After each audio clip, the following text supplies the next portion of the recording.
What's going on, guys? I want to do a little video today about intermittent fasting because there's a lot of different opposing views out there about intermittent fasting, and that can tend to lead to some confusion amongst people, right? There's some people out there saying that intermittent fasting is so freaking awesome, and then there's some people out there saying that it's crap and that you shouldn't do it.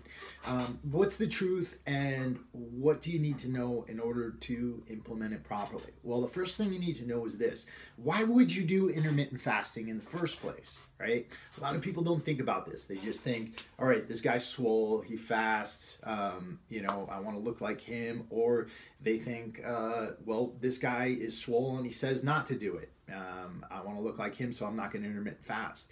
But why would you want to do intermittent fasting in the first place? Well, there's a few different benefits that you can get from them, and they can play directly into your ability to perform, your ability to live longer and healthier, and your ability to burn fat. And here they are.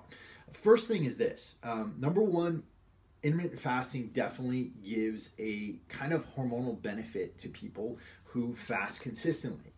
If you are fasting consistently, you're not secreting a whole lot of insulin all day long. That gives your body a good chance to produce other types of hormones, because when you're secreting insulin, you're not secreting growth hormone, you're not able to produce DHEA optimally, and through fasting, you can actually optimize your growth hormone production and your testosterone production. Particularly, as far as growth hormone goes, if your eating window is not too close to when you're going to sleep, and then you're fasting those few hours before you go to bed, and through the night you're fasting, and then you wake up and your growth hormone keeps going until you secrete some insulin. It doesn't keep going all day long, but you secrete the most amount of growth hormone while you're sleeping.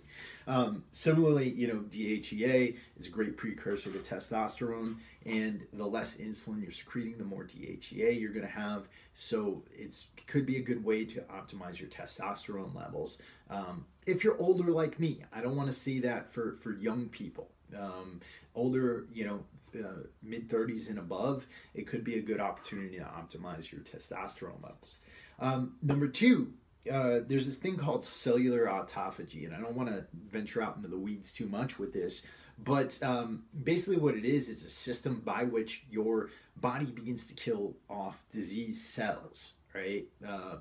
And you want this because when you do this, it increases the messaging between cells, healthy cells, and this allows your body to work better, and it helps you to become healthier, and can actually help to increase your longevity. So certain people like Dr. Rhonda Patrick, for example, she cites research that demonstrates that if you eat within a 12-hour window, this can actually help you to live longer and be healthier through this process of cellular autophagy, right? And that's eating, and the way she does it is, if you're drinking anything but water, that's breaking your fast. So if you drink coffee in the morning and it's outside of your 12-hour window, you've already broken your fast. She does it based off of anything that your liver metabolizes. And so that could also be a potential benefit for people. The other one is, because you're not secreting insulin, and you're not eating all day long and you're consuming less calories, you end up getting leaner. But in my experience, I actually eat just as many calories than most people who don't fast. So I've still been able to get leaner despite eating all those calories, and that's generally because I've, one, remained active, but two, haven't had a whole bunch of insulin floating through my bloodstream all the time, and I optimize my eating patterns around my activity levels. So that could potentially help as well. And I want to say that though I fast, I am an older man. Not too old, I'm only 38, but I'm in my upper 30s. And so my system's going to be different from, say, somebody who's in their teens and early 20s. And because I'm a man, I'm also going to be very different from a lot of females out there, right? And so what I want to address here is, when shouldn't you be fasting, right? because I go in a lot of forums and I see people who say they're living this healthy lifestyle, they're doing intermittent fasting, they might be doing paleo or keto, and yet they're feeling like crap. And that could be for a number of different reasons, and there are definitely some situations where you do not want to be fasting. Number one, if you are at or close to adrenal burnout, you do not want to be fasting. If you are not eating a good breakfast, that can definitely lead to a higher influx of cortisol, which can put more stress on your adrenal system, but can also lead to a cortisol dump where you are actually not producing cortisol anymore.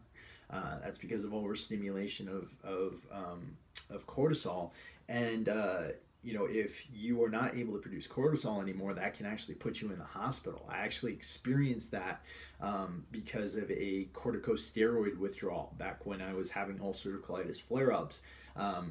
It's not a good feeling. I ended up in the hospital and I felt horrible.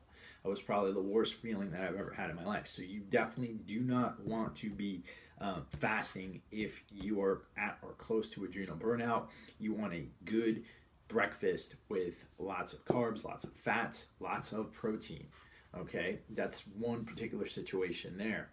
And we can get into things about how to avoid adrenal burnout, but we'll get into that in another video because I don't want to venture too far out in the weeds there. Number two, if you are a female, you know, you're more prone to hypothyroidism.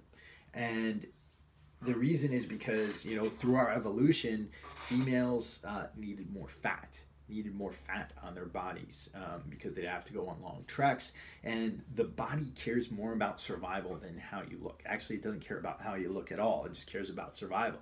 And so if you are doing tons and tons of cardio and you're working out, you're super active all the time, and you're a female and you're fasting, you put yourself in danger of hypothyroidism. Now, there's some ways of protecting yourself from hypothyroidism, one of which is to increase your intake of selenium, all right? And you can do that through mushrooms, eating Brazil nuts, and a few other green vegetables. And you know, you want to make sure that you're getting enough selenium to protect your thyroid. A third situation where I probably wouldn't intermittent fast, and I've said this in other videos, and this is if you're a young athlete, like teenager, early 20s.